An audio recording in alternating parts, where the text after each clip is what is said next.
Hi friends, இன்னைக்கு நம்ம என்ன பார்க்க போறோம்னா கீரை கடையில் தான் பார்க்க போறோம். அதுக்கு தேவையான பொருட்கள் நான் இங்க எடுத்து வச்சிருக்கேன். கீரை எடுத்து வச்சிருக்கேன், ஒரு கட்டு கீரை எடுத்து வச்சிருக்கேன். சாம்பார் வெங்காயம் ஒரு 10 பீஸ் உரிச்சு வச்சிருக்கேன். பூண்டு கொஞ்சம், தக்காளி ஒரே ஒரு தக்காளி, 3 பச்சை மிளகாய், கொஞ்சம் 1 டீஸ்பூன் அளவு சீரகம். இது எல்லாத்தையுமே ஒன்னா போட்டு நம்ம வேக வைக்கணும். வேக வச்சுட்டு நான் காமிக்கிறேன். எல்லாம் போட்டு ஒரே ஒரு டம்ளர் தண்ணி ஊத்தி நான் கீரையை வேக வச்சு எடுத்தாச்சு. இது ஆறட்டும். ஆறின பிறகு என்ன செய்யலாம் நான் சொல்றேன். இப்ப நம்ம கீரை கடையிலுக்கு வேக வச்சு எடுத்து வச்சிருந்தோம்ல, அது நல்லா ஆறிடுச்சு. இதை இப்ப நம்ம மிக்சியில போட்டு நல்லா அரைச்சிட்டு வந்துடலாம். இதுக்கு நான் வந்து மிக்சியில போட்டு அரைக்கிறேன். இது மாதிரி நான் இப்ப அரைச்சி எடுத்துட்டு வந்துட்டேன். இதுக்கு ஒரு சின்ன தாளிப்பு ரெடி பண்ணிடலாம். இப்ப தாளிப்புக்கு நான் எண்ணெய் சேர்த்துட்டேன். இதுல கொஞ்சமா கடுகு சேர்த்துக்கலாம், தேவையான அளவு. கடுகு லைட்டா பொரியட்டும்.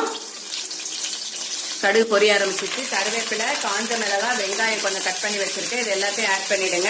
இது நல்லா கோல்டன் ப்ரௌனா வதங்கின உடனே எடுத்து நம்ம கீரையை சேர்த்துற வேண்டியதான். நான் வதக்கிட்டு கீரையை சேர்க்கும் போது காமிக்கிறேன். இப்ப நம்ம கீரைக்கு தேவையான